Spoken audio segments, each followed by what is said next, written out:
بسم اللہ الرحمن الرحیم۔ آج ہم اس مجلس میں آپ کے سامنے اس موضوع پر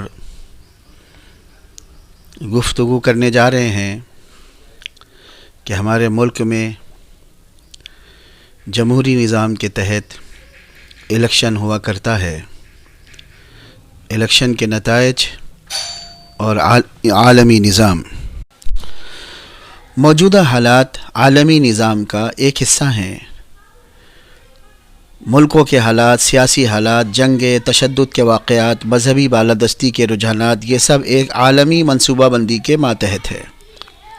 ہمارے وطن کی سیاسی پارٹیاں بھی عالمی نظام کا حصہ بن چکی ہیں۔ اقتدار کے لیے حصہ بننا ضروری ہو چکا ہے۔ اقتدار خدمت کے لیے نہیں بلکہ دولت کے لیے ہے۔ اس لیے جو دولت اور شہرت کے پجاری ہیں وہ عالمی منصوبے کو بہت تیزی کے ساتھ قبول کر رہے ہیں۔ پارلیمانی الیکشن مرکزی نظام چلانے کے لیے ہوتا ہے۔ مرکزی نظام صوبائی نظام سے بالاتر ہے، اس لیے صوبائی پارٹیاں بھی مرکز میں حصہ چاہتی ہیں تاکہ صوبائی نظام میں آسانی ہو اور مرکزی نظام میں حصہ ہو۔ ایک نظام حکومت آنا ہے جو عالمی ہوگا اور وہ اعلیٰ صلاحیتوں کی بنیاد پر ہوگا۔ اس کے لیے یہودی، امریکہ، اسرائیل، ایران اعلی کار بن کر کام کر رہے ہیں۔ یہ لوگ دنیا کی حکومت میں دخل اندازی کر چکے ہیں۔ عالمی نظام اور عالمی منصوبہ مذہبی، نسلی، قومی بالادستی حاصل کرنے کے لیے ہے۔ جہاں جہاں مذہبی رجحانات، نسلی رجحانات، قومی رجحانات شدت کے ساتھ پائے جاتے ہیں وہاں عالمی منصوبے کے مددگار زیادہ ہیں۔ ہمارا ملک بھی مذہبی، نسلی، قومی رجحان کا حامل ہے۔ اس رجحان میں شدت بھی ہے۔ یہی سبب ہے کہ عالمی منصوبہ آسانی سے ہمارے ملک میں پیوست ہو چکا ہے۔ اسی لیے یہاں کے انتخابات پر عالمی تجزیہ نگار اپنا موقف، رائے پیش کرتے رہتے ہیں۔ گزشتہ 10 برس سے انتخاب کے نتائج بھی عالمی منصوبے کے اثر کی وجہ سے سامنے آ رہے ہیں۔ وسیع و عریض قدرتی وسائل سے مالا مال 125 کروڑ سے زائد افراد کا ملک آسانی کے ساتھ عالمی منصوبے کا حصہ بن گیا۔ حالانکہ یہ بہت دشوار تھا مگر اب تو ہو چکا ہے۔ امید کی جاتی ہے کہ ہمارا ملک سیاسی اعتبار سے بڑی تبدیلی کی طرف جائے گا۔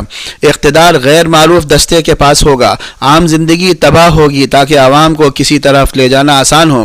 پریشان حال مدد کے حصول کے لیے ہوش کھو دیتا ہے، اس لیے پہلے پریشان کرو پھر مجبور کرو۔ یہ تدبیر یا سازش کارگر ہے، اس پر عمل ہوگا۔ رائے کے اظہار میں ایسی تدبیروں کا استعمال ہوگا جس سے رائے دینے والا بھی نہیں جان پائے گا کہ ایسا کیوں کیا۔ اس میں ووٹ ڈالنے والوں کی کثرت کا دکھانا بھی شامل ہے۔ عام طور پر 50% سے کم کا اوسط رہا کرتا تھا ہمارے ملک میں، اب یہ بہت زیادہ ہو جائے گا۔ اس اوسط کے بڑھ جانے سے عالمی نظام اپنی مرضی والے اقتدار کو لائے گا۔ عالمی نظام کا خطرہ ہندوستانی مسلمان محسوس کر رہا ہے کیونکہ اسی کو نقصان پہنچے گا۔ ہندوستانی مسلمان کو مقابلہ کرنا ہے۔ مسلمان اسلام کی وجہ سے ہے، اس لیے وہ سب سے پہلے اسلام کو سینے سے لگائے پھر دوسرے شعبے میں حصہ لے۔ اسلام سے الگ ہو کر یعنی معصیت کے ساتھ، گناہوں کے ساتھ وہ عالمی منصوبے کا مقابلہ نہیں کر سکتا۔ مجموعی طور پر پوری دنیا شدت اور خونریزی کے ماحول میں ہے۔ شدت اور خونریزی عالمی نظام کا اصل الاصول ہے، بنیادی اصول ہے۔ اس کا عملی مظاہرہ 1990 سے ہو رہا ہے، آگے جاری رہے گا۔ اس کا اشارہ مذہبی مطالعے سے ملتا ہے۔ ملاحظہ و احادیث کی کتابوں میں ابواب الملاحم والفتن، یہ جان لیجئے جہاں شدت ہے، افراد کے اعتبار سے، جماعتوں کے اعتبار سے، تنظیموں کے اعتبار سے، خطے کے اعتبار سے، وہ عالمی منصوبے کے بڑے مراکز ہیں۔ بہرحال انتخاب کے نتائج عوامی رجحان کی وجہ سے نہیں ہوں گے بلکہ عوامی رجحان عالمی نظام کی وجہ سے ہوگا اور نتائج عالمی منصوبے کا حصہ ہوں گے۔ یاد رکھیے، بہرحال انتخاب کے نتائج عوامی رجحان کی وجہ سے نہیں ہوں گے بلکہ عوامی رجحان عالمی نظام کی وجہ سے ہوگا اور نتائج عالمی منصوبے کا حصہ ہوں گے۔ عوامی رجحان بنانا ایک انڈسٹری کے حوالے ہے۔ یہ انڈسٹری زمینی محنت سے وابستہ ہے۔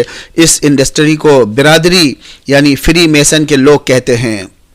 ہندوستان کے سیاسی رجحان کو قائم کرنے کے لیے، اقتدار کی شکل و صورت طے کرنے کے لیے عالمی نظام سرگرم عمل ہے۔ اب الیکشن لڑا نہیں جاتا بلکہ طے کیا جاتا ہے۔ کون عالمی نظام کا حصہ بن کر مکمل اطاعت کرے گا، جو کرے گا وہ اقتدار پائے گا۔ اسی طرح کون ہمارے مقاصد کو پورا کرے گا وہ اقتدار پائے گا۔ انتخابات جدید عالمی نظام کے ماتحت ہوں گے، عالمی منصوبے کے تحت ہوں گے۔ وآخر دعوانا ان الحمد للہ رب العالمین۔